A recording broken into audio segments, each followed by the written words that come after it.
17-year-old boy, shiny blonde hair, staring at his daddy, grinding all 3 gears. He had a smile that ran from ear to ear, had his hand on the old gear shift, grinding and crunching his daddy's old 76. He's got a little bit of rust, but he shines on the hill with its 3-speed 4-barrel shiny old chrome grill. He would get me in a lot of trouble, but he would find a way to get me out. It was my daddy's old pickup truck ripping up old Roy's town.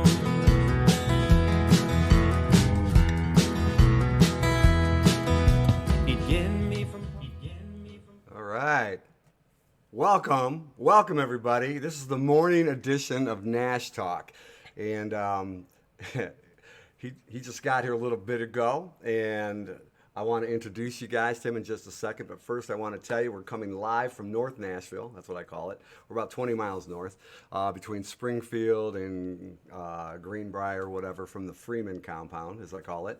And I'm really excited because if you look behind me on the background on the green screen here, because we're really not there, this is where we met. Actually, this place called the NSAI. I don't know if you guys can see that. Let me see. Yep, right there. Okay, and that's the Nashville Songwriting Association International. It's pretty exciting. And you know what? I heard him play one time in the, what was the collaboration room? Yep. Well, let me introduce him first. Let me do this the right way. This is Mr. Billy Dutch. Did I say that correctly? Yep, that's it. Because sometimes, you know, they have these French names or whatever. Anyway, so this is a Wednesday morning. It's raining out there. Yesterday it was sunny. I actually had a flat tire going to the NSAI. You know, yeah, you know, and my truck's only got like 28,000 miles on it, nice tires, and you know, you hit a nail, what happens, right? So anyway, I didn't get to make it, and he didn't get to make it because you would have been really good because I forgot who was there, but somebody big, I guess, was there and giving feedback to songs. And usually there's a line around this building on this porch right here behind me, and you've been on that porch. Oh yeah. Oh yeah. Many hours. Yeah, many hours. So you know, well, anyway, about was that 2, 3, maybe a month ago or so? I can't even remember because it's every Tuesday I go down there most of the time. And there was a room that was overflow, and it was a really nice room. It actually, I don't know if it's a meeting room for the employees there, the people that work there. But he was playing his guitar, and it was probably about at least a dozen or so people. Some people would kind of come and go because they were waiting to go in the other room. And we were all trying to collaborate with each other and connect, that kind of thing. So it was a really busy night, and he starts playing this song on his guitar. Show him your guitar. Just show him your guitar, would you? This is old Marty. Oh, is that what you call it? Yeah, it's Marty. Marty. Oh, no. They do. It's true. I was thinking you were going to ask that question. Thank you for saying that. You know, they have a name for the guitars. Didn't Johnny Cash have a name? I'm sure he did. Oh, man. I can't even remember. So anyway, so I heard him play. Now, he is everything that you can think of as far as country and country bluegrass and things like that. So let's start there. You're from Spokane, Washington, right? I am. Yep. Good old Spokane, Washington. Spokane. That sounds like a song. Yeah. Spokane. He goes, he don't lie, right? We should write that song. I'm down. Think Let's about it. So anyway, he's from Spokane, and I just found out a couple minutes ago. Usually I ask on screen, but I asked him, and I don't ask the ladies, I only had one.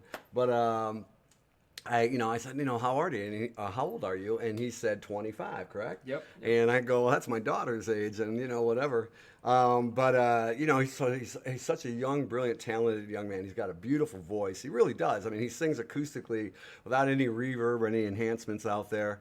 And I'm going to tell you, it's pretty amazing because when he actually has this guitar. Now I have video clips and I have songs. You just heard a song that I bring in. I love when an artist gives me at least 1 or 2 songs.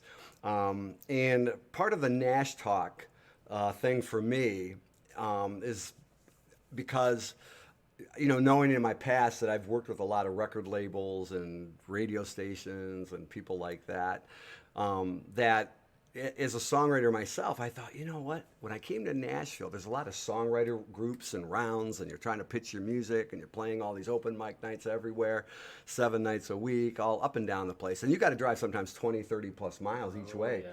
Like my buddy calls me and goes, hey, we're gonna come on down to the Commodore, and it's like 50 miles one way down the highway, and then you got to go all these weird roads. And if you ever come to Nashville, there's like intersecting highways that overlap, and you better jump to the far left lane, like 4 lanes, and everyone's doing 80 in those 2 other lanes. So it's like weaving, isn't it? Yep. It's crazy, you know. Driving to Nashville is definitely a dance.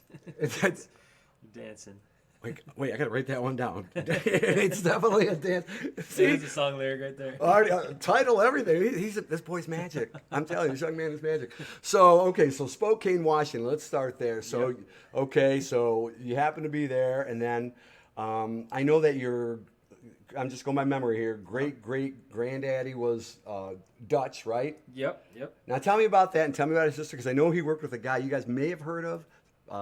Bing Crosby, White Christmas, that kind of thing, right? Yeah. Okay. Yeah. He was in Spokane as well. Spokane. Okay. Yep, Spokane, Washington, and he played in a band with Bing Crosby before Bing Crosby became a name. They went to school at GU together, and then he was one of the guys that convinced him to go to Hollywood to pursue his acting and singing full time. And my grandpa stayed behind. Being tried to get him to go to Hollywood with him, but my grandpa wanted to start a family instead, so he did that. Yeah. So rule number 1, you got the door number 1, door number 2, right? Yep, oh that's right. Man. If he would have done that, I probably wouldn't have been born. So I think it's a good thing. Wow. So correct me if I'm wrong. You can stop me anytime, because I speed read, so I read really fast. So I like looked at your thing, and I took a little time to look at his bio, probably like 6 seconds, and then I saw it, and then I think, okay, GU, that's Gonzaga, right? Yep, Gonzaga University. Okay, and as far as I think you just said something that reminded me of that you feel like because your great grandfather never really achieved that musical stature, that you felt like it was part of your DNA to continue that legacy, correct? Absolutely. Yeah, he played music, and he went to college and started a family, and for lack of a better way of putting it, kind of gave up on it. And so did my grandpa, Dutch, my other grandpa, Dutch. And then on my mom's side, same thing. He pursued music, but he chose to start a family and get a job, and didn't do it. So I feel like it's in my blood to be the generation to do this music full time, no matter what, find a way to be successful in it. I mean, technically, in a very basic way, that's the formula for anybody that wants to be successful in music anywhere, especially Nashville, of course. But, and I'm going to say this because I mean it, is that when I go to these sing-arounds, and I mean, we applaud for everybody. We cheer and clap for everybody. We're happy for them, even if the song is pitchy or whatever. Because some people, the people that write the songs, they're either they think they're really good singers, or they're not intending to be the singer for the song. So there's kind of a little bit of that. You're not really quite sure. A lot of people that I've met down here, actually, the ones that go to the NSAI, not the ones on Broadway. The ones on Broadway, I've never really seen at the NSAI, because there's like different populations, if you will, of people that want to play and perform and talk to tourists that are like, it's almost like a warm up for fans. Yep. Right. Yeah. There's definitely different avenues within Nashville. You can go down the Songwriter Avenue. You can go down the cover band avenue. You can go down the be a studio musician avenue. Sure. Or you can do it all at the same time. Right. Well, I think that when I heard his voice and him playing, and he's going to play a little bit here. I don't even know what yet, because I do have songs I could play loaded up, recorded, and that will give you an idea. Now, I guess something just popped in my head. Like, did you do those yourself, recorded them, or did you produce them or have them produced? I did go to the studio. I went to Bear Creek Studios in Washington. Oh, really? And got a couple done. I got an EP that I put out 2 years ago now. Oh yeah. Well, okay, we're gonna deep dive into that. So don't you Yeah. worry. We're gonna talk. This is his show, folks. This is whatever he wants to talk about. He's gonna talk about. I'm just here to kind of keep the questions going and all that and flowing. But so you chose to be a songwriter, but also you want to also be an artist as well. I do, yeah. Yep. Okay, well, good. Then because I seen that he was sitting behind me the other day, and I don't know what number you were. What number were you? In 20? terms of When you were in line, Yeah. we were in line. I think they took like 30 people to Yeah. sing. yeah, it was Usually, only it's anywhere 30. 30 to 50 people, Yeah. depending on the night. Yeah, it was probably 12 or something like Yeah, that. like he was he was like in the early middle, and you know, you're listening to the first song. The first person was really good, I thought, and I've only seen him twice. And because sometimes you don't see the same people twice. Sometimes they'll just pop in out of town or, you know, whatever, Yeah. once in a blue moon. But anyway, I've seen him a few times. And then when he went up there again, because I saw him about a month ago, and they were just taking turns, you know, random, just playing songs or singing. And when he got up to play his guitar, actually he was sitting on a couch, I think, and it was just like the way his fingers. And you know, I've seen so many guitarists down there. That's like the number one instrument down here. You know, I mean, nothing else. Not a harmonica, kazoo, Oh, yeah. piano. Plays. Everybody plays a guitar, and so and you start to recognize who's really good and who's got natural ability and things like that. And your fingers just seem to pick away at it. So I thought, okay, he got lucky on the first one. And then I saw him the second time, and no. And the voice matches his guitar in whatever he's singing. So that was really, really cool. So you ended up, but the journey's not that simple from how he got to Nashville. So Spokane, then was it, what'd you call it, the hills of Montana and the Yeah. valleys of Wyoming? Yep, Hills of Montana, Valleys of Wyoming. Something like that. I'm paraphrasing. But anyway, so you went to these different places, and I think you said that how you ended up at most places is that your truck broke down because you had a Yes. 73 F100. F100 Yep, Ford. yep. His name's Hank. 1973. Yep. Okay, not the model number. Okay, you know, just in case you're wondering. Yep. And so you filled up your gas tank. You threw your. Would you call it? I'm thinking a sleeping bag, but you called it something else. Some sack or something. Shoot, I don't know. There's a bunch of names for him. There's fart sack. There's Okay. sleep sack. There's All right, well, you know, that's okay. Whatever you want to call it, whatever. So a heavy gauge thing, just keep him warm at night, right? So anyway, so he would get in his truck, his F73 or F100 1973 unit, and just drive to wherever. So where was your first stop outside of? Man, where did I break down first? Yeah, where'd you break down first? I broke down first in Dillon, Montana. That's where I first broke Dillon, down. Montana. Yep, in Dillon, Montana. It's just a real small town. It's got for the most part, one gas station right off the highway. Uh-huh. And I blew a head gasket, lost all the oil. Oh. So I bought like Makes my flat tire look with like that. what little money I had. I bought like 10 bottles of oil and kept filling up pretty much every exit. Just kept filling it up to get to the next town where I could really fix it up. And so yeah, I did that, and then I fixed it up. I got a new gasket in the following town, and then I made it down to Jackson Hole, Wyoming, and I worked for a guy there. That's a real place. Yeah, I've heard people say Jackson Hole. yeah. I thought Jackson they were... Hole is incredible. It's incredible. Really? Oh yeah, it's a jaw-droppingly beautiful place. I mean, Really? incredible place. Yep. So I found an ad for a farm needing a ranch hand. So I worked for that guy for a week. He said that his buddy needs help down in Colorado. Right. So I went down there and started ranching there instead. Stayed there for a while. Yeah, I don't know. I went. Yeah, all yeah. over the There's no place. straight. You know, if you No. if you ever look at a map, it's not like that. It's Yeah. like this. Okay, just like Tennessee. Like Yeah. you got to go out of your way to get to one place sometimes. It's true. You know, it's like I don't know how to explain it, but It's true, You but know, yeah. you know, it's not air. You know, that's why I say as the crow flies, Yep. which is point A to point B. But no, this is different. so okay. Let me back up a Yeah. few steps because I thought of another title because I was thinking that I remember that you said again, stop me when I'm wrong. That you had a breakup. Oh yeah. Now that was back in Spokane, right? Yes, that was back in Spokane. Okay, so so we're backing back up. U-turn. Oh, All right. good. So Yes. So I thought of the title "Break Up and Breakdown." You know what I mean? Hey, there you go. See? Hey, that's money. We're having magic I'll here, I'm write that telling you, down. right? So if anybody can make hits out of it, I know it's you, man. I'm serious. I was really excited that you really wanted to do this because Thank you. I'm going to let you, like I said, we're going to let him take some breaks and do a couple songs, or you can sing for 10 seconds or 10 minutes. I don't care, okay? We're here. You know, we got a little late start because he just, showed up. And that's nothing. Hey, listen. I'm good for that too.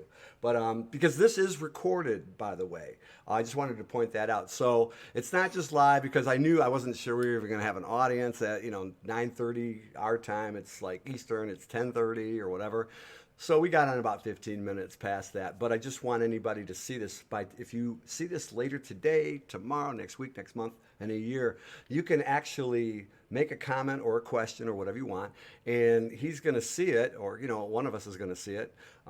He's a lot younger than me, so he'll probably see it a lot longer. But so this is a live video for you later. Oh, yeah. So if you're on YouTube or Facebook, and we're going to start sharing it with other places, Spotify and all that. I just wanted you to know that. So if you hear him, this is his very first interview, right? Yeah.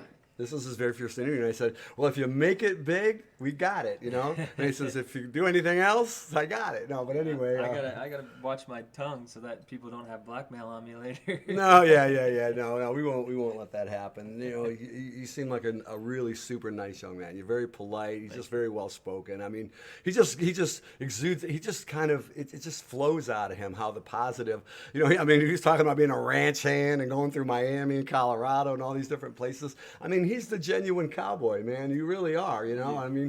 And you don't drive a truck, do you? Well, he does drive a truck. But it's a Toyota. Yeah. Hey, don't throw me under the bus. Yeah. Okay. All right. Yeah. I had to look.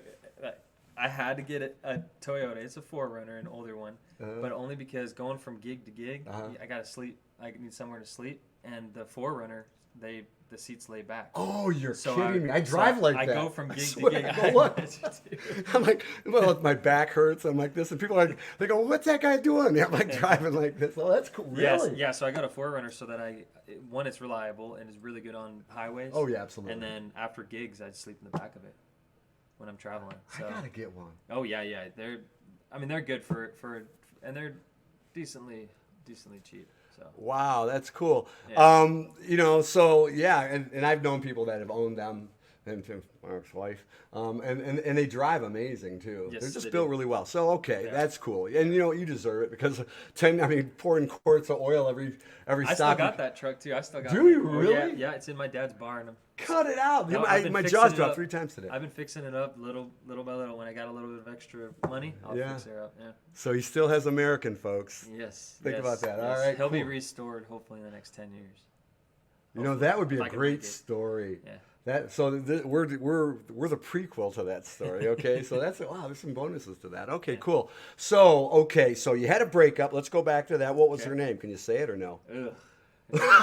Oh, that's my ex-wife's name. Yeah, no, her name was Bridget. Bridget? Yeah, good old Bridget. Yeah. I think you can spell that better than. So, without getting too deep, Yeah. So how old were you guys back then? Oh, how old were we? 18, 19? Oh, that's the age. Yeah, Yeah, 18, 19. that's the age. She went to college, wanted to have fun. Now that I'm older, I get it. I totally get it. Older, that was 7 years ago. I know, but you get, you get mature. Yeah, no, you do. Yeah, you do. You have 25 is a mature age. Yeah, and I don't know. She wanted to do her own thing, and I couldn't stop her, and that's totally fine. So, but I couldn't hang out in the same town because she was still in the same town. It's kind of like those songs, I got to get a new hometown because she's still there. Right. So that's exactly what I did. I just found a new hometown.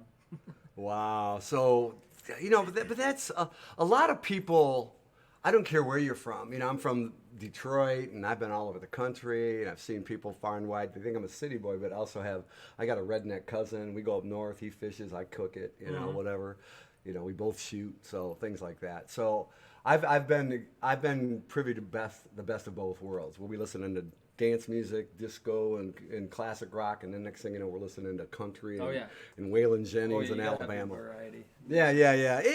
I guess music can be the setting and the soundtrack of where you're at, Oh, absolutely. right? Absolutely. And that's because it inspires you. Probably that's. So, did you have any songs in the queue in your head or wherever or on your guitar when you were in Spokane?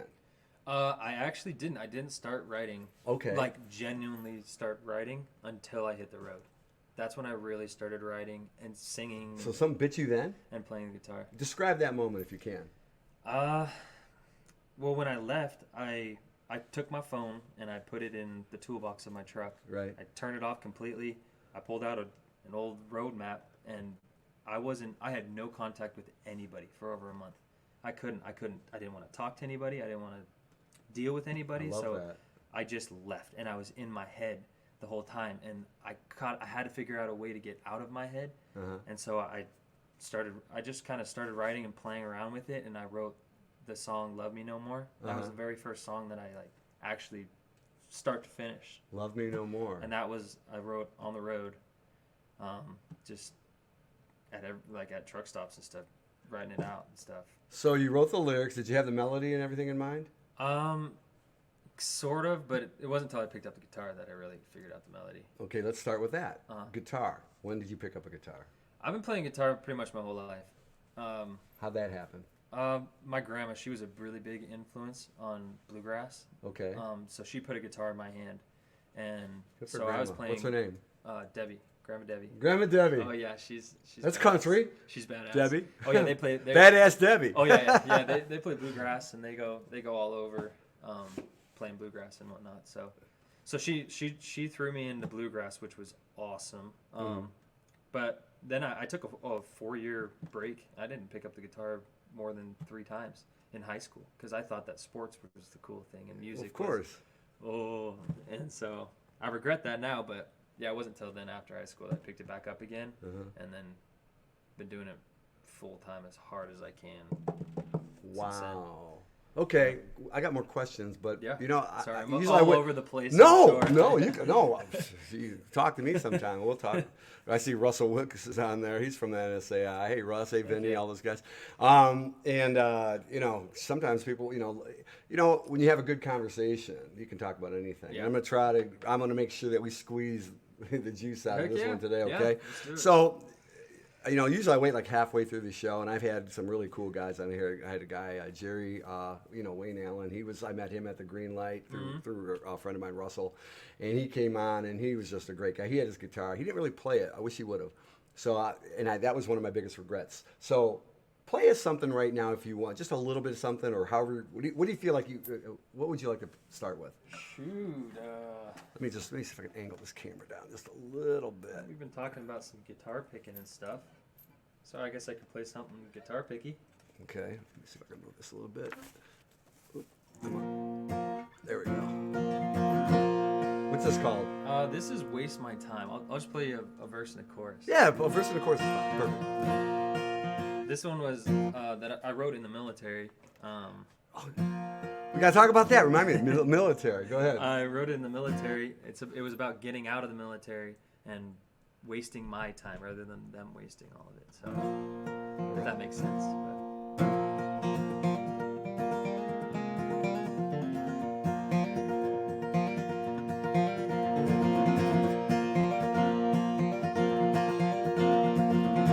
Another morning, 4:30. Another E5 wasting my time. Same old bullshit every hour.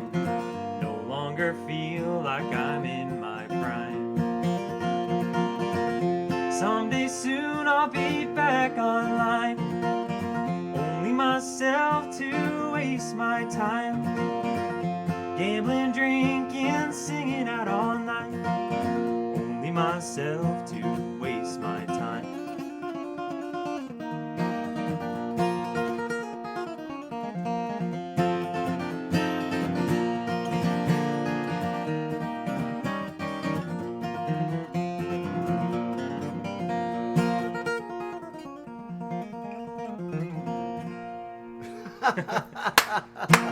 I was like, that's great. You see that? You see that?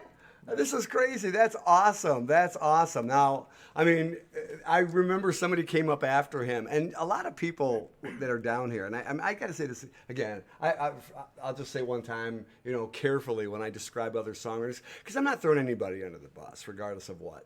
But you do juxtapose people. You compare them side by side. In your head as you're thinking about, like, wow, like when I came down here, I wrote a lot of good songs. I thought to myself, but then you hear somebody. And you're going, wow, how did they think of that? You think you thought of everything when you write a song. Oh, yeah. Right? And you think, yeah. okay, there's no more other songs you can write about because I wrote them. I finished the list, right?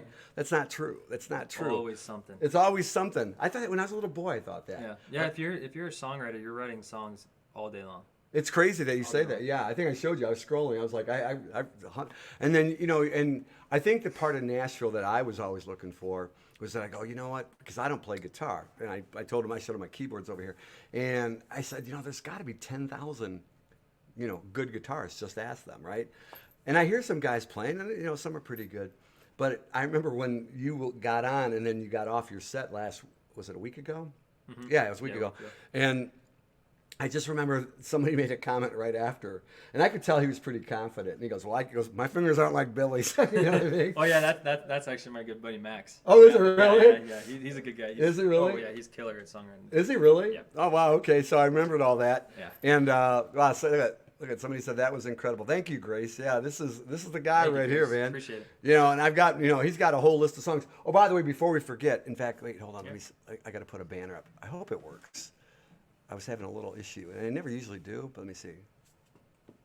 Okay, I think that's good. Okay, there you go. So if you look down beneath on the screen, you'll see it scrolling across, so it repeats. BillyDutch.com, just like it sounds. Billy with 2 L's. Right? Simple name. That should be the name of one of your albums, Billy with 2 L's. Lost Love, or Ladies Love Them. So anyway. So you were in the military. I was, yes. What part? What branch? I was in the Army. I was a medic in the Army. A medic in the Army? Yep. Wow! Yep, I did just about 5 years, active duty. You ever seen that movie, Hacksaw Ridge? Oh, of course. Oh, yeah. Right? Oh, yeah. I saw that movie 6 times. I didn't want to watch the movie. If you ever get a chance, watch a movie called Hacksaw Ridge. And what was the actor's name? He's real popular. My kids liked him. He played Spider-Man, too. Bad when it comes One of the Spider-Mans, after Tobey Maguire. I forgot. Anyway, real good actor. And anyway, it was about a medic that he wouldn't shoot a gun. He wouldn't shoot, and then there was other actors. One of the guy from Avatar and a few other people. And he went up, and he just kept climbing this mountain, and he stayed up there, and he kept rescuing people and lowering them by hand. I mean, it was amazing. It's a true story. Watch it. What I say that because I was a first responder, firefighter, and all that, and I know it's not just being like a paramedic or an EMT. When you're a military medic, you actually are the one that goes into the line of fire to go rescue people. You're not shooting at people, you're rescuing them. You're putting morphine and all these other kind of things, stuff like that. I mean, that's amazing. So so now when did you do that? I got out last November, actually. November of 2023. When did you enlist? I enlisted 2019. Okay, 2019. Okay, so that was, 4 or 5 years, almost 5 years ago? Yeah, almost 5 years. So, okay, so being 25, you were 21 when you enlisted? Yeah, I was 20. 20? Yeah. Okay, I'm just trying to do the math in my head. Yeah. Luckily I'm good yeah, with it's weird to try to piece it all together. I try to do it too. Well, no, because it's a bunch of stuff. Since I left home, I have not stopped. I just keep on going and doing something. Right, so and... I just... Yeah. Oh, wait, you got another comment here. Let me see. It just popped up. Andrew Garfield, thank you very much for that. From a fellow newbie in the art of songwriting, I may ask, how does one... Here, let me put that on the screen. That's a good question. See, we can make questions. Heck yeah. What is it? Her name's Grace. How does one truly get over that writer's block?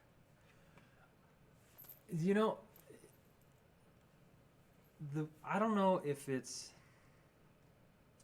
A lot of people, like a lot of the podcasts out there now, they're like, and now I might be tripping over my words here and I might be saying the wrong thing, but they're like, you need to write every single day. You have to have at least 1 to 2 songs finished a week. And I genuinely don't believe that. I think if you've got writer's block, Like, just give it some time.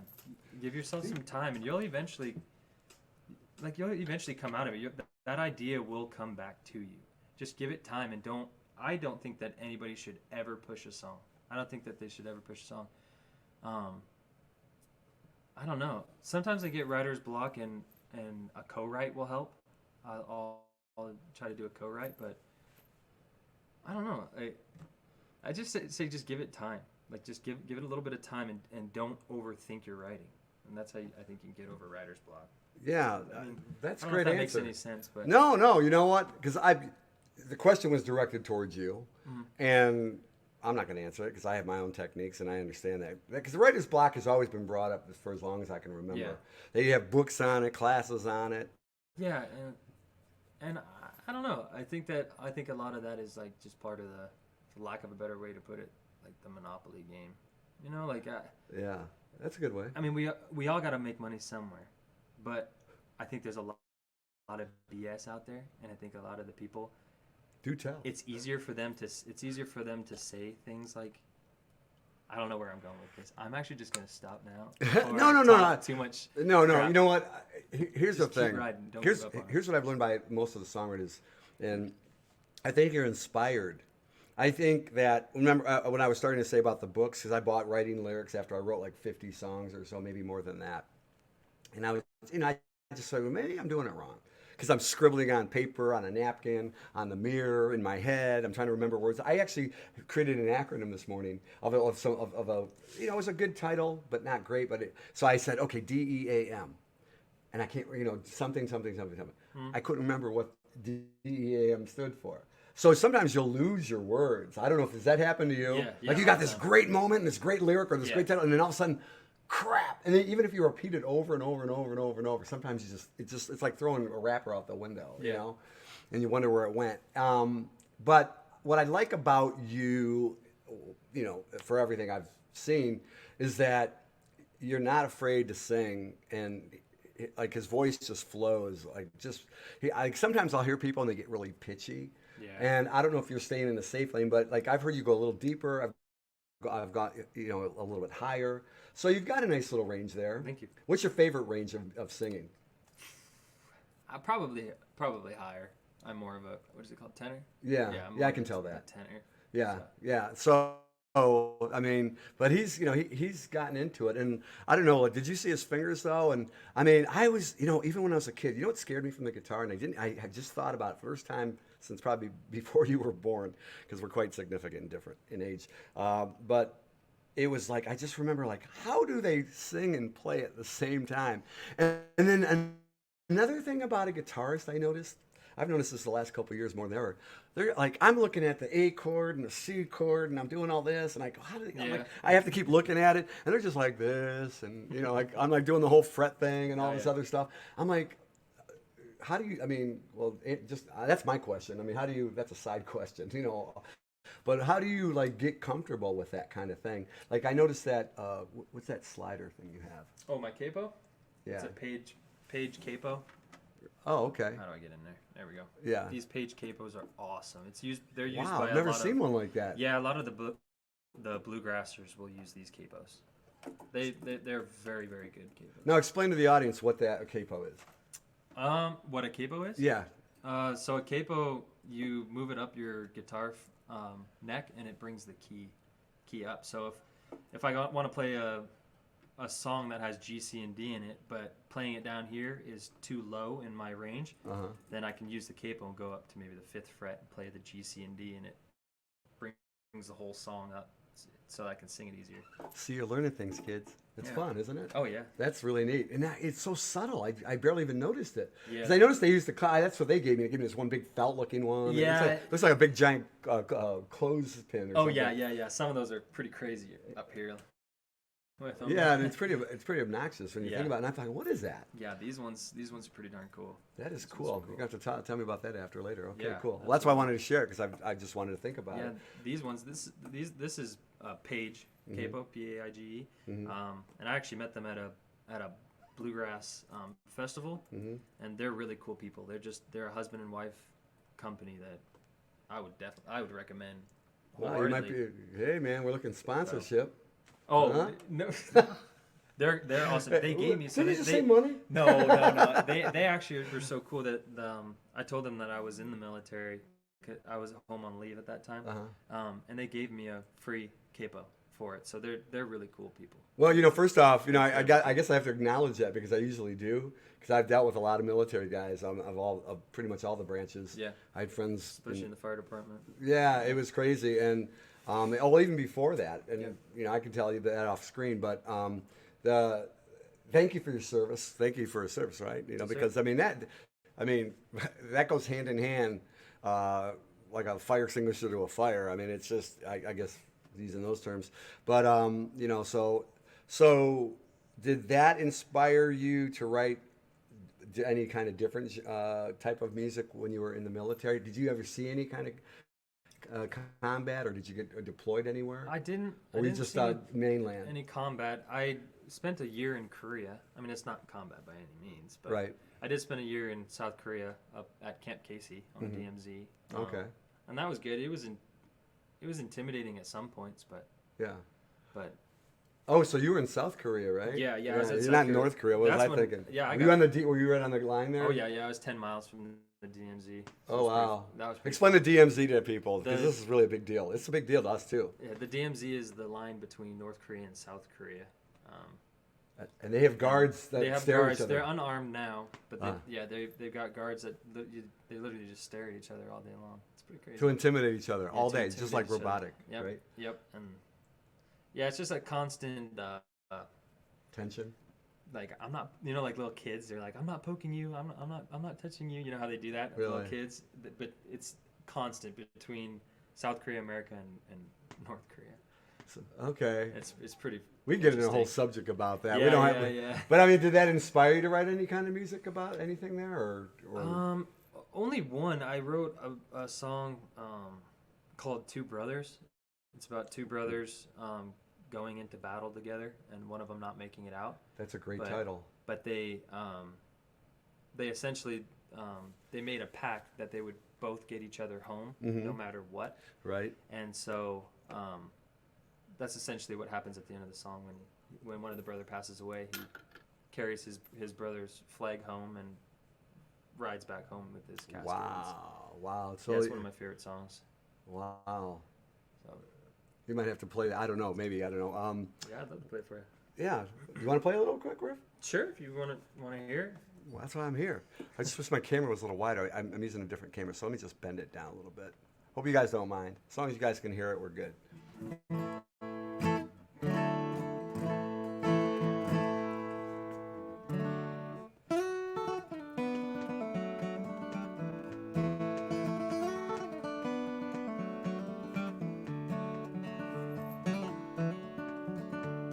Two brothers, one's the oldest, one's the youngest of five. Called the fight in battle back in 1945. Say goodbye on the porch, Mom puts a cross on their head. Looks at the older brother and says, you better take care of him. But little did she know the boys were stronger than the wolves. Made a pact that they would get each other home.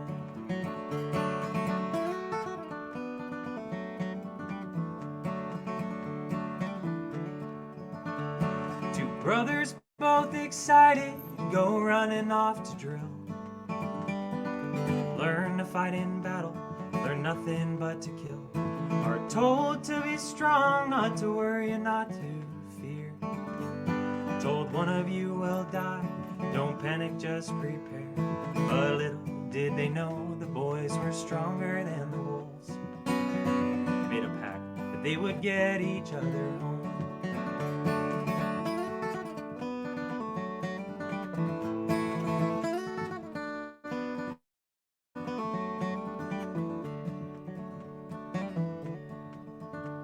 The bullets went flying, one hits the ground.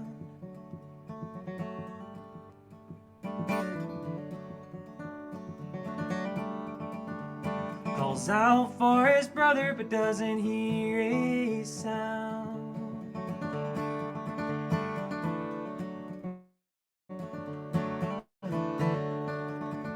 Now he's sitting in the plane carrying his brother's flag. But he's not sitting alone, 'cause he made a pact to get his brother home.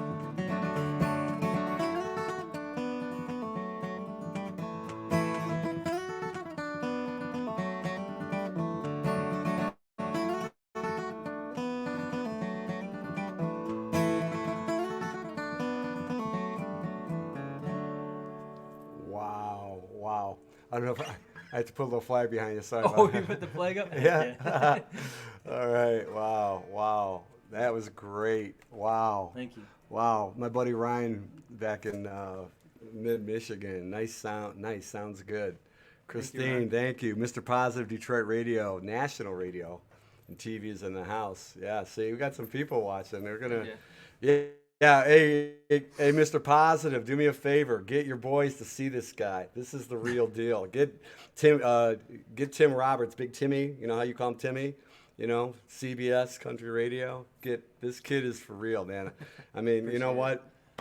You know, I try to keep from getting emotional. I get emotional on my own other show and my own stuff, and I always tell people I keep my personal out of whatever. But you know, I mean, you know, my boy was playing guitar right before, and he was 20. Almost, he would have been 21. And I do know a lot of guys from the military that have come and gone, and so there was just a lot in there. It's such a rich, deep song, and I mean, every time he plays something, it's just so incredible. And you're only 25. That's pretty cool. You know, I mean, you've got such a long. Let me just raise that up a little bit. And but okay, so getting back to okay, so you did the military. I mean, was that a cool song or what? Come on, tell me, really. And so you've covered the breakup with Bridget. You've covered. Did you write oil cans in a truck or something or anything like that? Right, oil cans in a truck. Yeah. No, I haven't written anything. No, well, see, we got some there. We got some. Maybe we could get Valvoline or somebody to sponsor it. You know, like, come get your oil change and, you know, check your gaskets. I mean, there's a song about that truck out. It's called Daddy's Old Pickup. Oh, really? Yeah, it is about that song. But oh, yeah, you've got Daddy's Pickup. I think I got that somewhere in the queue. I think you played in the very beginning. Yeah, I did. Did you play Waste My Time at all? I did, yes. Okay, yep. So I don't even need to show that video. Okay, so all right, so we got that covered. Okay, how long have you been here? That's what I was going to say. I've only been here 5 months now. 5 months? Yeah, November, something like that. Don't you hate that they call it a 10-year town, too? Oh, man. Because you're doing the math. Like, wait, you know what I mean? Yeah. I'm trying to make it not into a 10-year town. I'm trying to make it before that. That's part of the reason I do this. Yeah, and I appreciate you doing this. You know, because the whole world can see it. Yeah. You know what I mean? It isn't just. I know people get mad at me here about this, but they're kind of, you know, they don't want to say it to me, to my face anyway. I've never had anybody say, you got to stop doing that. And I go, because they think it's because I'm trying to take away the thunder and the allure of leaving your home to Nashville, and then you go play these writer rounds, and there's no camera. And they say, oh, he's stealing the music. I go, no, because as soon as just in case you're wondering, as soon as he plays the song, he's got time-stamped evidence that it's his song. This is his song, okay? And I want somebody out there, hopefully, today, tomorrow, next week, whenever, to go, wow, I really love that song. I want to put it, I want to record it. I want to put it in my label. I want to put it on a movie. Like, that would have been that, right. That's syncing is a big thing. Yep. Syncing, by the way, SYNC, whatever, not SINK like the Titanic. I think a lot of people hear that wrong. Is that crazy? But what that means, it's a popular term. It's been around forever, but more so now than ever because of the music industry. It's hard for musicians to make money. They spend more time. Think about it. Whether this guitar was given to him or they got guitars that are 10 grand or higher, right? And they spend a lot of time and effort as a singer, a songwriter, a guitarist, all the above. And then by the time they get here, they have this thought in their head, I'm going to be the next big thing. I've got something to add to and contribute. And hopefully somebody discovers me. And hopefully I get the Morgan Wallen money or somewhere in between, right? Yeah. And, you know, and I see night after night when they're playing at these songwriter rounds, I go, it's like a tree in the woods kind of thing. Yeah. I mean, right? It's like, okay, we were at the green light that night. Yeah. And I'm thinking to myself, I go, why aren't they showing Billy Dutch on the stage? Why aren't they saying, if, by the way, this is him, you can call him, go to billydutch.com. That's what the magic is about. Because even if I showed you to the entire world, number one, and I tell this to everybody, is that, if you're good enough, hopefully they find you. Yeah. I'm just trying to make it bigger and better for you. And the other thing is, if you're not good enough, regardless of what I think or you think, well, then at least we tried everything. Right. And we got to every avenue. Yep. It's like punching a hole in the walls of these songwriter places or the NSA, hey, I put a window right there, put a window right here, and then just say the whole world can see it at the same time, and maybe somebody will discover you and bring you in and make you money and pay for your truck, and a case of oil. Yeah, I mean, I think I've just recently hit a turning point where I realized how, it's not necessarily unrealistic, but I kind of see it as unrealistic. And rather than waiting for them to come to me, it's like, dude, pull up your bootstraps and get to work. You either make it work yourself or you go find them. Because I think that it's considered a 10-year town because, well, one, you got to meet people.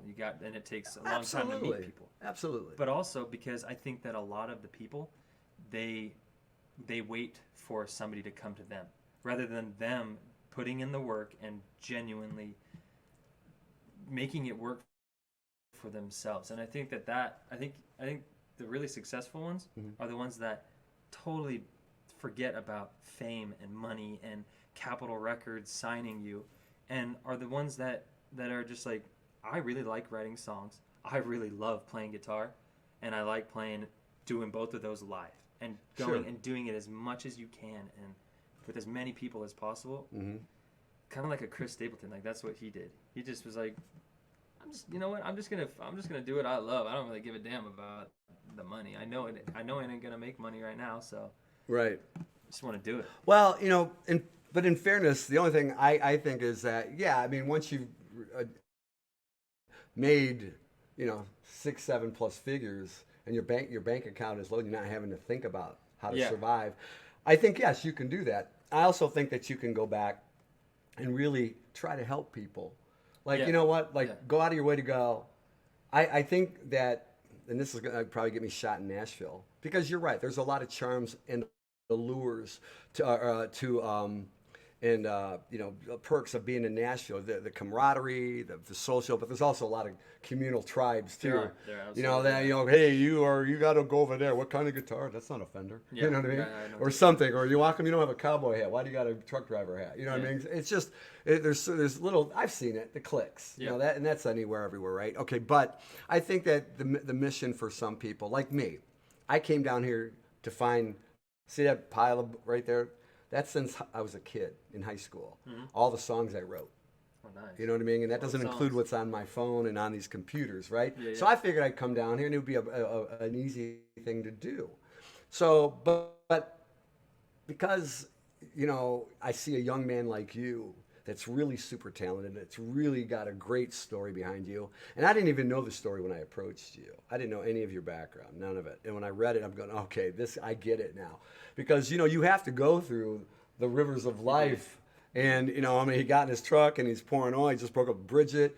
His great-great-granddaddy helped Bing Crosby and didn't go, but he started a family, gave up his dream. And, Dutch, and then now here we got Billy Dutch, and he's trying to create and keep the legacy going. That's a great story. Plus the talent on your fingers and in your voice, and those lyrics. I mean, you came up with all those yourself like that. Yeah. And and it's amazing. He's remembering the chords and the notes and everything while he's the verses. I know I'm good at certain things, but that I'm not good at, and that's why I'm just elated to have you here. And then you did the military. So how did you start? So you're writing and playing. What made you decide to get into the military? I'm just going back again. 2 steps forward, 1 step back. Yeah, no, I hit a dead end where I was done. I was rodeoing and cowboying, and I got to you hear that, Chad? I got to a point where I was I don't know. I just was done with it. I didn't want to do it. I needed something else. And I'd always thought about the military. Well, my dumbass decided to walk into a recruiting office. My dumbass. Yeah, and then and they of course promised me money, and I was like, oh, I'm poor, so that sounds pretty good. They give you a cash up front bonus kind of thing? I didn't even get a bonus. Really? I didn't even get a bonus. But they offered me the world, and I was Pay like, for your "Dude, school? You know what? Some food and cash Some sounds food. sounds a lot better than They should what do I'm that down doing- here. What I'm doing right now. So I signed the dotted line. I wouldn't regret it by any means. No, I mean, you I probably needed get, it. you probably I get a lot of needed VA benefits too, don't you? A little bit? I'm actually I'm using the GI Bill right now to go to school. So, Okay, okay. Yeah, so, right, yeah. right. So that helped me. That helped a ton. Wow, But, so... yeah. Okay, wait. You said something. This is Yeah. something. My brain. I don't know how it works, but I won't remember what I asked you, but I remember what you say. Mm-hmm. And you just said something because my buddy I live with, he's from Texas, Mm-hmm. and if you when you walk in, you'll see that he was one of those 8-second guys, Luke Perry, that kind of thing on the rodeo. Oh yeah. Yeah. And his dad talked him out of it. Like he said, I'm not paying for you or anything, or I don't remember the whole story, Oh, but he forced him to not do it because he didn't want his son to get hurt. Yeah. And so let's go to the rodeo. Okay. Because there's a lot of songs. In fact, probably the first country song I played in a bar on a 45 was called the rodeo song. Yeah. Don't get it, you probably heard it. Oh, yeah. I can't repeat the lyrics. Well, I could actually, and we're not censored, but I'm trying to keep it clean, especially with this young man here. So you did the rodeo thing. So this is before the Army, right? Yep. Or the military, right? Yeah, Was it the Army? Right before. Yeah. I went Okay, to the- Army medic. Okay. So you go to the rodeo. What got you into the rodeo? Was that in Spokane? No. That was in Colorado. That was in Meeker, Colorado. Okay. Yeah. So I had already left home. I was on the road for a while. Okay. Because Wyoming and 2 Montana. years, Wait, 2 was years. Montana after Colorado? No, it's Montana, Wyoming, Colorado. Okay, all right, that's what I was thinking. Okay, yeah, because it's all up here, and then Yeah, you dipped. and I Okay, dipped down. into the snow country. But- Well, actually, it's 10,000 feet, Yeah. isn't it? Yeah. There's some spots up there. One of the ranches I worked at was I think 11. It was- 11,000 Yeah. above sea level. Above yeah, sea way- level. way- it Yeah, I was- lived in it's up Albuquerque. there. We had to cook different. Yeah. You have to add an extra egg or something. I can't Yeah, and a remember. carbureted truck doesn't run well at 10,000 feet. You gotta adjust. See, so that's pretty cool. All right, well, let's see. Let me think here. So you got into the rodeo in Colorado, right? Yeah. I didn't. I mean, I wasn't like good and whatnot. I just. But go no, to okay, the- that doesn't just- matter. I would Just you go tried to it the- out. I yeah. never did it. I went to the. Wouldn't even think about I doing needed it. to make a little bit of extra money, and I heard through a couple of my buddies that Meeker had a rodeo every Thursday, and you'd pay $20 and you could ride, and if you win, you get that pot, and so I'd do that every Thursday, and then it eventually turned into then I'd travel down to Rifle, Colorado a little bit and ride in their rodeos, and so I did bulls and broncs, just the rough stock, just trying to make a little bit of extra money to Well, obviously it didn't work because you had to join the military, right? It didn't. Yeah, it didn't work too well. Yeah, I pulled my groin, and after I pulled my groin real bad, I decided this is what the hell am I doing? I don't know if there's a song in the groin pull thing. Ryan would probably play it. He'd probably have it at his karaoke show in Midland. But anyway, groin pull. Wow. Yeah. So groin pull got you into the military. I guess you could put it that way. Yeah. There's a song there somewhere, man. I don't know. Maybe just some, Yeah, you can put it that way. Yeah, groin pull got me. What was I going to say? Okay. So, you went to the rodeo, got into the military. You got out of the military. Uh-huh. Okay, that was not too long ago. Yep. So where did you end up when you were? When I got out Yeah, here, Nashville. So was Nashville. that Korea to here or? it was. I mean, I went home for like Spokane? 2 weeks. Yeah, to visit my family. Okay, I got that. So I went home for a little bit, but then I came here. I came from Korea to Nashville. Wow. So what? Okay, now we're to Nashville. Yep. All right. So we're bringing it down now. Yeah. So tell me that thought. Tell me what inspired you to go. You know what? I'm going to Nashville. Somebody talk you into it? Did you explain this to anybody? Discuss it with your family? I've always lived my life where I think to myself, before I make a big decision, I think in 10 years will I regret not doing this.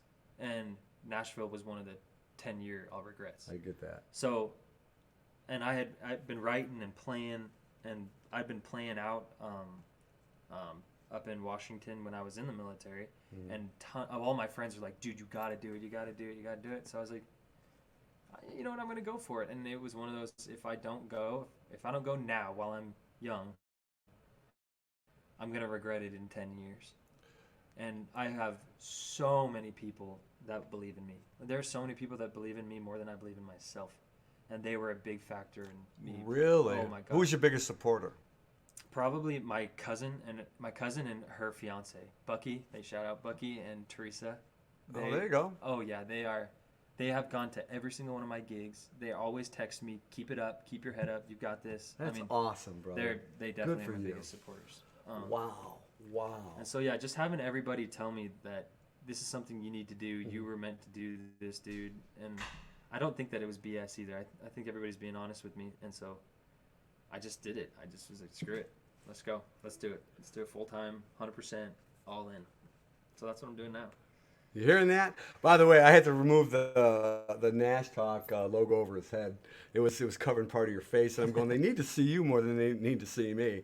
You know, this, like I said, this is your show. I wish I could take myself out of it. Normally, most of the time, I have, you know, somebody sitting on a different screen, you know, at their studio, their house, or wherever. Yeah. And I'm usually, you know, and I've done this a few times, especially here in Nashville. I did a couple really cool. I got lucky. I got some of the guys from the Hippies and the Cowboys, which is probably one of the best bands in all of Broadway. And they're the nicest. They're like you. They're your age. I don't know. You know, it's the 30 and 40 year olds that I'm not sure what's going on with them.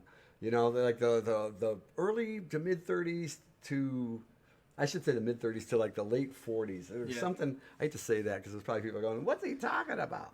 But you know, my daughter is so polite and very hardworking and just is really good at what she does, and her boyfriend's the same way. I just met a lot of really good people in your age. I got to say that because we're always beating up the younger generation. Yeah. No, it's not and after what you guys have to deal with, I'm thinking because of the generation before you, but after mine, it's like, you know, because we were just old school. We were lucky to we didn't even have cell phones and the internet. Yeah. That makes me sound old. So I'm like, I couldn't wait. You know, if you see it's like a space shuttle here. I mean, I've got a whole studio. I don't even need Nashville pretty much, you know. But getting back to the Nashville aspect of it, and you were so right because you got to have people that support you and love you and push you. And that's a hard thing to find because most people are like, I didn't have that. You know, I went through a lot of different sequences, and I had people like were going, how old are you? And what are you going to do? And there's 8 million people a day that are going to Nashville. Yeah.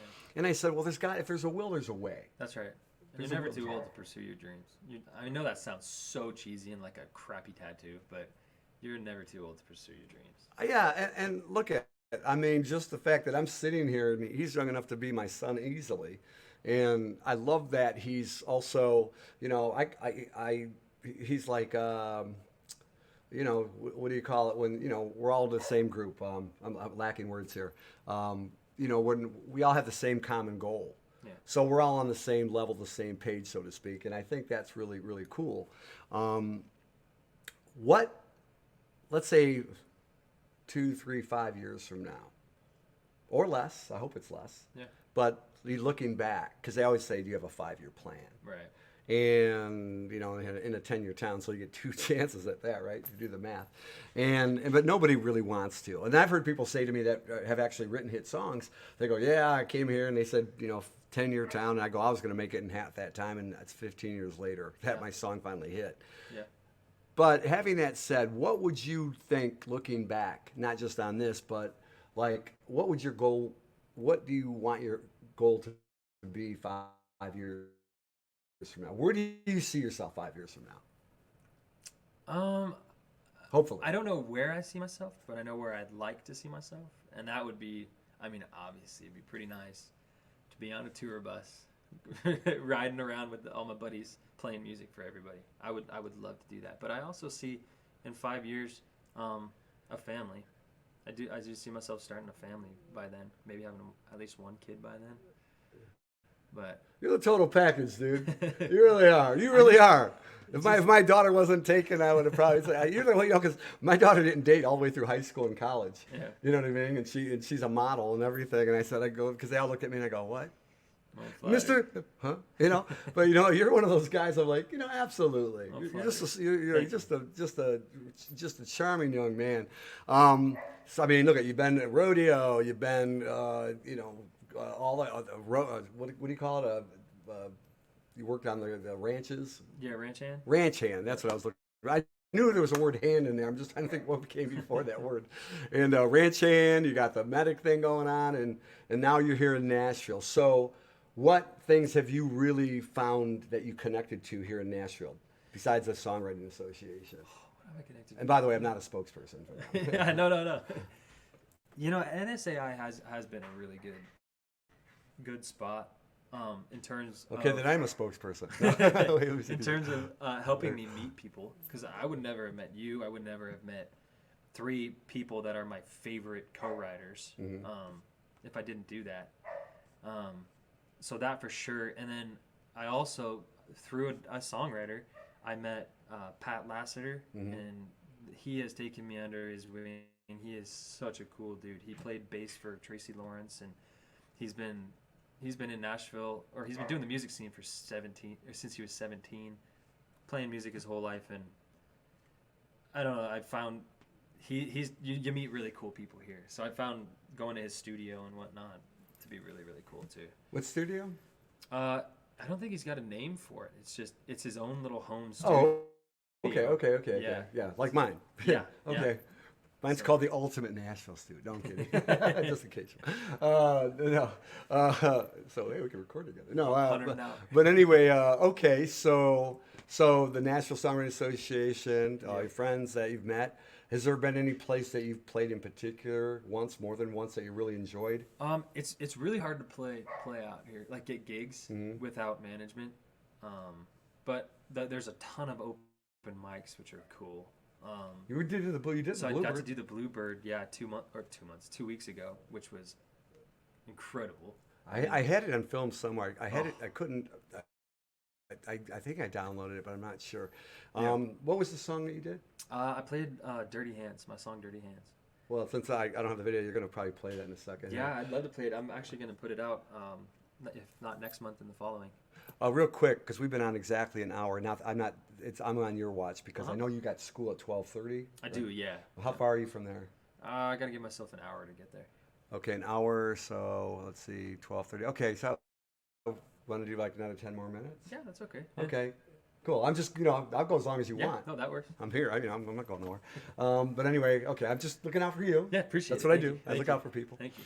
And, because you did mention that, I just want to be, aware of what you got to do here. So, okay, so the Bluebird. Tell me about the Bluebird Cafe. Now, just in case you're wondering, some of you know, some of you don't. They got stories on it, Netflix everywhere. I've met a lot of famous people. That was one of the reasons I came back here. And it's a little tiny place in a strip mall, like 3-4 miles off the beaten path. Yep. It's not even downtown. It's not even downtown. It looks like a little strip mall. The place can only hold about 90 people. There's a laundry right next to it. The parking lot probably holds maybe 20 cars. Yep. And then I think it's worse because they built a skyscraper right next to it. Yep. And I haven't been there since the summer. Yeah. But I remember flying my drone over it, so I got a lot of cool shots. Yeah. And that was like this 20. how tall is that building? Oh, I don't know. It's pretty tall though. And it takes away the mystique. It's like this little thing off this, real nice road. There's 2 lanes or 4 lanes on one side, 4 lanes on another. I think there's an island in between the road. Yep. And anyway, but you get there, and if you're lucky, you might get a parking spot in the bank next door. And, but there's a line every night. And they go see the mostly famous songwriters that have written for a lot of major artists. Taylor Swift got her start there. Keith Urban, Garth Brooks. The list goes on and on. Look it up, Bluebird Cafe. As a matter of fact, I got this little Bluebird right here. Yep. Look at it right here. See, a friend of mine got me this because I took her there one time. I don't know what it's made out of. But anyway, so you got to play there. Was that open mic night or what was it? It was one of the Monday. The Monday night. Okay, yeah, I know that night. Yeah, Monday. I mean, they call them open mics, but you have to sign up for them, and the sign up goes in less than a minute. Oh yeah, I know. It's like a lottery. It's like yeah, it's a lottery. Yeah, it really is. It's a lottery to play there. It's pretty cool though. It's cool when you get to play. Hi, Sally, by the way. I got to say hi. Shout out to her. If you guys have any questions or comments, feel free. And don't forget, if you're seeing this later, you can ask the questions a week from now, a month from now. This is out there forever. It's going to be on YouTube. It's going to definitely be on Nash Talk Public. So it's publicly, even if you're not on Nash Talk or on Facebook or don't have a Facebook account, yes, you can come see it. Okay. Again, it's on YouTube, public, so come and see it. We're going to add it to different formats: Twitch, LinkedIn, Snapchat. It's already out there if we want it to be, but also coming soon Spotify. So we're going to take and upload these to Spotify pretty soon. Because I want his story to be told over and over and over and over. And as he evolves, I hope that, people get to know you better. And this is one way to do that. Yeah, I definitely want to be the personal. I feel like I'm very personal with people, and that's how/who I think I am. Yeah. How people have artist profiles or whatever. Sure. I hope like I'm the personal one. I want to talk with everybody. Garth Brooks does that on this too, by the way. Oh, really? He's got a Garth page, and then you'll see 3,000 people pop up. Yes, on his I thing. would love to do that. And of course, but a lot of them ask for free concerts to show up to his house and things like that. Poor Garth. But anyway, it's like, no, kids, you gotta slow down. Just ask him questions. Buy his T-shirt, go to his new club downtown, Friends in Low Places, right? Yep. I can see that of you.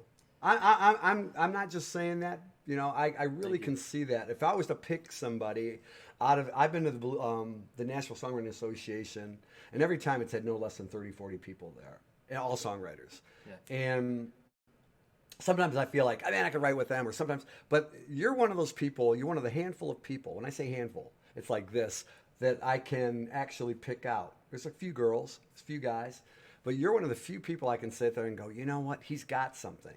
And I'm not 100% into country, but you make me like it. Well, thank you. I remember my brother told me, he goes, I didn't want to go see Bruce Springsteen. And he goes, then he went to this concert and he goes, man, I heard it was 3 hours. Like he was planning on this long, boring, whatever. Yeah. And he said it was such an experience, he bought all the albums. And I think that, that's the ticket you look for.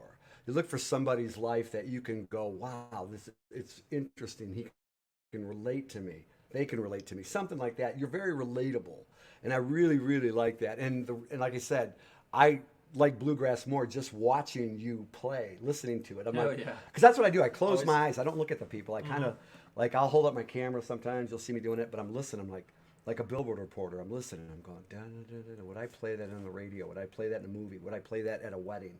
Where would I play this? And a lot of times I'm going, nope, nope, nope, nope, nope. And I'm even trying to imagine the strings and the violins and the synthesizers, other instruments. Because, I'm not a watch the guitar guy kind of person, and that's all that is down here. But there are certain people down here that I've met that just blow me away, and you are one of them. Oh, yeah. Thank That's you. a really cool thing. So, back to you. Is there anything, let's see, you did Bluebird. Mm-hmm. Real quick on that one. Let's finish that one up. What was your feeling when you were there? I'm sure the place was packed. Yes, it was packed. There were people lined up around the corner. I can't believe that. I can't believe that either. Man, I was pretty terrified. Not gonna lie. I was pretty terrified because you don't come off terrified of me. The Bluebird is a big. It's a big deal for a songwriter. 100% to be able to play there. 100%. I almost wore my Bluebird shirt today. Yeah, and I don't know. I just was really, really, really scared. But once I started playing though, it got really, really easy for some reason. And I've never had that. I played the Commodore Grill quite a few times and places like that. How's that place? It's a good place too. Is Commodore Grill's, yeah, it's a great place. Debbie, shout out Debbie. I'm yet to go there. I'd like to go there. But at places like that, I'm always the entire time through the song, I'm thinking. Where when I played the Bluebird, I didn't think. I just played, and I haven't done that in forever. And I don't know, it was really special. It was cool. Really? Yeah. Did you buy a shirt or anything while you were there? I didn't buy a shirt. No, I didn't buy a shirt. Probably when I go back. Yeah. Although $35 for a T-shirt. Yeah, that's a lot. I have $35 to. Yeah. Well, you know what? I'll tell you what. If we get big, I'll make sure I'll get you every color that they got. Heck yeah. In your size, the unshrinkable kind. That'd be awesome. All right. Well, and then you did that. What was the response after that? Because you can't waste a moment there. Yeah. Did it change anything for you there? It did change. Where I was kind of ready to give up in a way. Okay, that's a good one right there. Where I was kind of I was feeling down. That's a lot of people. Down in the dumps. But once I played there, and I got the applause and the smiles and the people videoing. I'm not trying to talk it up or anything No, like that. please. Oh man, Feel good about it. It made me feel really, really good, like really, really good, and I hadn't felt like that in a while. Because what's cool about the Bluebird is people actually listen. They listen to the lyrics. They listen to your guitar playing. Where like all the other open mics, people are talking. Nobody listens to you except for maybe 1 or 2 people. 1,000%. So it's like playing there and having the reassurance that yes, that was a good song. You're doing good, Billy. Like that helped. That helped a lot. Yeah, that's the one thing I notice about most of the other songwriters. They, everyone's copying that. Yeah. But they forget that because I don't like the fact they don't record anything. Yeah. But the one thing that they do right from day one is that you can't be on your phone. You can't talk. You can't do anything. You have to listen and watch, and they can ask you to leave. They don't even care what you pay because not in most of the time. Monday might have been, but I don't. But most of the time, if you're there, you have to watch it. And I've been to these other songwriter rounds, like even when I'm posting on Nash Talk, different places, even the Commodore, I'll hear people talking in the background, and I'm like, who's talking? Yeah. Who's talking? I want to hear that person sing. Yeah. So that's really cool because they're zoned in on you 100%. They are. Wow. It's a pretty incredible feeling. Is that the Holy Grail? So far. Yeah, so far. So far. Yeah. Wow, that's really cool. So, what if you were to have the next 6 months? Since you've been here less than 6 now, right? Mm-hmm. To complete the year span, and then we're going to wind as you got to go pretty soon. Mm-hmm. And he's going to show me how to fix a guitar string on mine. But what would it be? My next 6. I know that you want to have a months? tour bus in 5 years or less. Realistically. Realistically, I would like at least 1,000 streams on the song that I'm going to put out here. 1,000, 1 million. I mean, I would love 1 million, but big. I know, like big goals, yes, but if I get 1,000, I'll be like, hell yeah, maybe 2,000. All right, times 10, brother. Times 10. So, I would love 1,000 streams. Also, it would be cool if I could start making progress with I would love to get signed to a publishing company or something like that. Right. I would love to do that. Maybe find some management. That would help a lot. Hear that out there? Yeah, that would be awesome. But yeah, that kind of thing. And I want to play. I want to play out as much as I can under my own name. I want to go play at breweries and places like that, in Nashville, around Nashville, all that stuff. Real quick, I just popped in my head. Sidebar again is about you have a new album out called Roy. Yeah, it's an old one. It's an EP I put out 2 years ago. Okay. It's called Roy. Yeah. Okay. Well, the reason I say is because my brother, who actually he's in Florida, and he's always sending me stuff all the time, and his name's Roy, and my dad's name is Roy. Mm. So that's kind of funny, and if they're watching, and I'll send this. I always send these to my brother. So I'm gonna go. He actually had an EP out called Roy. Now, is there a title song to that? There is, yeah. Oh, yeah, that's right. You sent it to me. Yeah. Do I have it? Let me see. It's about a small town in Roy, Washington. It's a pretty funny town. I thought I had it. I'd probably have you play a couple verses of it, but you know what? Do me a favor. Why don't you do you want to do a mesh real quick? Sure. Do part of Roy. Okay. And then finish up with that one song. Dirty Hands? Dirty Hands. Okay. Yeah, I can do that. Now, what's Dirty Hands about again? Dirty Hands is, I call it a happy sad song. A happy sad song. Yeah, those are my favorite. Dirty Hands is like a husband and a wife. They grew their life together. They both have dirty hands growing their life together. So it's like dirty hands from our garden, from the cabin that we built, dirty hands from the family that we built. Like working hands, like working dirty hands. So that's what that one's about. From an unmarried man who's never. Are you in a relationship at all? I am, yes. What's her name? Rachel. Give a shout out to Rachel, man. Shout out Rachel. Clean hands this time. Clean hands. I'll get some hand sanitizer. But this one's Roy.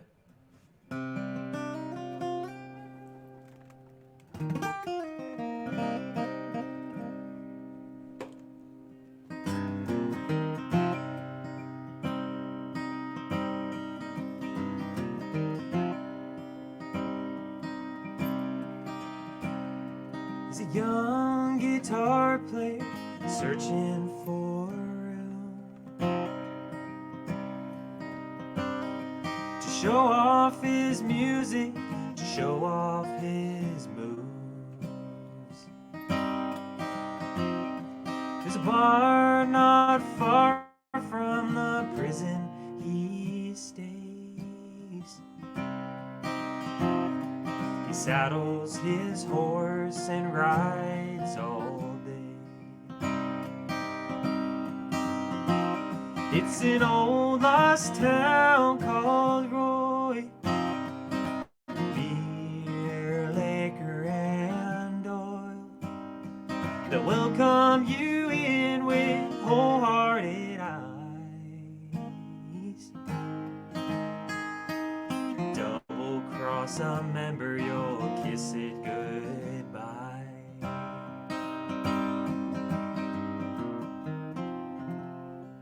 Sweet. That's just a little clip of it. Do me a favor, slide over a little bit more. I want to get you more in the center here. I'd be. There you go. Yeah, because I want them to see you more. Just thinking about that. Let me think. Oh. So yeah, that one's All right. All right, and then this is gonna be Dirty Hands. This one's Dirty Hands.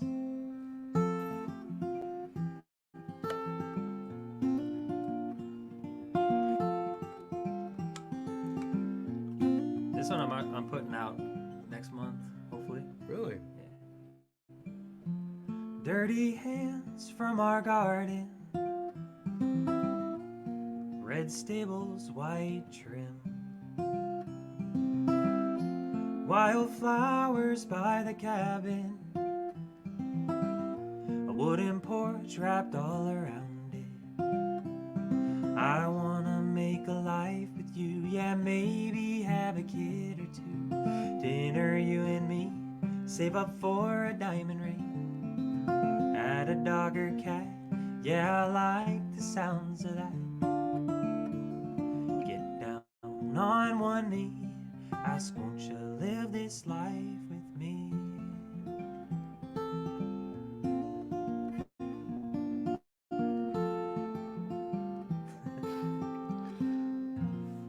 That's a wedding song, bro. Yeah, That's a wedding song, man. If you get to the ending, well, Oh, I think you played this. I did play it once, and it got a lot of people crying. Oh yeah. Oh my God. Yes. I almost wish you could just skip ahead and break over the bridge and get into that. Oh man, it's actually a sad song. Never mind, it's not a wedding song. It's not a wedding song. It starts out happy. Happy. It starts out happy. That's why I call it my happy sad song. The happy sad song. Yes. You know what? I remember the song now. You played that. I did. Yeah, and it did. It had a twist at the end. Oh my goodness. Let me see. I got to push it back up to here. Wow, that's pretty cool. Let me see. I'm gonna get you back up into that. Back into that. I wanted to focus the camera on your. Picking. Yeah, one day I'm gonna have Nash Talk will have a bigger, better studio with multiple cameras and angles. But in the meantime, wow. So is that your favorite? Real quick, and I'm gonna just speed round a couple questions, and then we'll let you go. Yeah. Who is your biggest influence for the guitar besides your grandmother, Debbie? Probably Dan Tyminski. Uh-huh. I really like Dan Tyminski. Tony Rice, for sure. Yeah, probably those two, Dan Tyminski and Tony Rice. Okay, and they're from where? Well, I don't know where they're from, but they're some serious bluegrass pickers. Okay. They're pretty popular in the bluegrass world. That's where I was going. I mean, Yeah. I didn't know. I meant like, what were they, with a particular band or something like that? Dan Tyminski, he did a song for or by, no, it was for, I think, of Avicii, or Avicii took it. So that was cool. And he also did the "Oh Brother, Where Art Thou," "Man of Constant Sorrow." Oh, that's really? That's his tune. Wow, that's crazy. Yeah. So him. And the modern day, I mean, they are modern. Well, Tony Rice isn't, but Billy Strings. I get a lot of inspiration from Billy Strings too. Nice. You know who you reminded me of? I wanted to say this real quick, and I almost said it to you the other night, and I forgot about it, and I just got reminded. There was this artist years ago. I think he's still alive. Don McLean. He did American Pie. Bye bye. Yeah. And he did the Starry Yeah. Night and all that about Van Gogh. I think it was Van Gogh. Yeah. And you have that I don't know. That's probably one of the longest songs. It ranges in one of the That's most good popular, tune. like, when I say long, I think it's like 20 minutes, the song or something. But it was a huge, huge song. Take my Chevy to the left. Oh yeah, that's a good tune. Yeah. So you kind of have that vibe going on that as well. Because I always listen to certain people and they go, they remind when you can be compared to or reminded of if you can remind or be reminded of someone that you used to know or like that was really big in the music industry. That's a huge big compliment. Yeah, Absolutely. I believe that. Absolutely. Let's see. I'm gonna go see if I got my comp. Wait, here we are. Oh, there we go. I remember that song also. Okay. So that might be Russell. Somebody was probably at there. In fact, it was in this building that he sang that song. Right, probably on the other side of this wall, actually, because the door is right behind me, and if you make the right, that room right behind us, right over here. Yep. Or I'm sorry, right over here is. That's where I heard you sing it. That's where I first saw you. Yeah. And I was like, man, this kid is good. I'm like, and I don't even like that music. No, I'm just kidding. What would you do now? I'm a fan. That's why you're here. We're turning people back to bluegrass. Yeah, bluegrass, country, Americana. It's who does it and how. Yeah. You know what I mean? Absolutely. And it was like you did all that for me, and I could have just fell asleep listening to it. I was just like, oh, he's so good. And then when I heard you the second time, I was like, because I saw you were sitting behind me last week, and I go, okay. And we were cool. We exchanged pleasantries and, hey, what's up? And then you went up there, and the first thing I did when you sat down is I think I fist bumped you. Yeah, you did. Yeah, I'm like, yeah, that was good, dude. That was really good. So I was really happy. Now, so to your future kids, what would you say to them right now? What would I say to them? They're going to see Dad. They're going to, that's what Dad looked like Damn. when he was 25? Oh, man. The biggest thing I think is, one, don't give up. Might be a little cliche, crappy tattoo, but do not give up. And you don't have to have it all figured out. You don't. I think we live in a world where we're expected to have it figured out by 20, 25, then 30, 35. You don't have to have it figured out. That's what I would have to say. I'm way older than that, and I don't even have it figured out, man. So It's okay. Wow. Well, I don't even know anything else to ask you. Is there anything that I've left out? I mean, we covered the albums. Anything coming out real quick, and then we're going to let you go? Or Yep. I've got 3 tunes that are going to come out for sure in the next 3 to 5 months. Okay. Definitely one next month is coming out. So Okay. yeah, if you Can't wait. be looking for that. Put that on Nash Talk when you get it. Just put Yeah. a click on there, because the other day I posted a song I used to like a long time. I got teased for playing. It was called "Pour Some Sugar on Me." Uh-huh. They go, "How come you still playing this song? It came out 2 years ago." This was years ago. And next thing you know, I posted another interview. Guy that's actually really good at Howard Stern, and he had Def Leppard on, and I posted the interview, and it's just a 2-minute video, and Rick Savage, the original bass player, the original member. There's only 2 left, the lead singer and him, and he liked it. So he saw it on Nash Talk. That's pretty cool. That is cool. So, you never know who's watching. It's true. And, if anything else, man, I wish you a lot of success. Thank I got you. in trouble for saying this the other day. A lot of luck. Thank you. That's, it's not an insult. Nope. And, nope. a lot of love, Yes. from your friends, your family, your future, whoever, Thank you. What's her name again? Rachel. Rachel. Yep. Rachel. Anything about that? Little You know, sparks? Rachel. Oh yeah, there's sparks for sure. Really? Yeah. Wow. So we're gonna hear a song about that. It's coming up. I've got it. Yeah, there's one out there actually right now on that EP. About her? Yeah, it's called Forbidden Love. I think I've got that. Yeah. Wait, hold on. I got it. Wait, we'll play that on the way out. We'll play on the way out. Play that one? Can I play that? Sure. Okay, I think I've got it. Hold on, let me see. Well, anybody else? Thank you for coming by. I hope and if you ever want to come back on, even for a minute, or even if you want to do a little video thing and say, hey, I'm going to be playing at the Commodore here, whatever. Absolutely. Or I got a new song coming out. Or hey, what's this stuff? Yeah. It's it's a communal thing. That's what it's about. Okay, I've got my own personal page. Don't look at it. I think we became friends. So Yep. be careful what you see there. It's a whole different animal. Okay, it's like a grizzly bear, and then this is like a fluffy, happy whatever. Yeah, there you go. All right, well, man, I'm so glad you did this today, man. Thank you Me very too. much, man. Yeah, I appreciate you. Thank Chris. you, man. Thanks for doing this. This is badass. I appreciate Yeah, it. yeah. Well, I just love your guitar. Thanks, man. He's even got a military. Is that a military guitar? Yeah, that's my USA guitar strap. All American boy right here. All American. All American. Look at that. Good for you, man. Good for you. I hope the NSAI appreciates the background. I did it anyway. I would have done it anyway. It was either that or the Batman building or something like that. Okay. Well, enjoy your Wednesday, right? Yes. Today's Wednesday. Yep, Wednesday. And then just make it happen. Make it. What would you say? Don't give up. Never give up. Don't quit. Keep going. Don't have it figured out. Good words, words to live by. Yep. And that's all I have, brother. Heck yeah. Well, I appreciate you, Chris. Thanks Thank for having you, man. me on. Thank you. All right. Well, we're going to send you off with this song. Let me find it here, and you'll just see the background. All right, here, we'll start playing it right now. Have a great night. Great day. Thanks for coming by the I like this. Didn't think it would happen. Didn't know it was God's plan. Oh, but He placed you in the palm of my hand. You're not just what I want. You're everything I need. Forever make our love strong. You are all I see.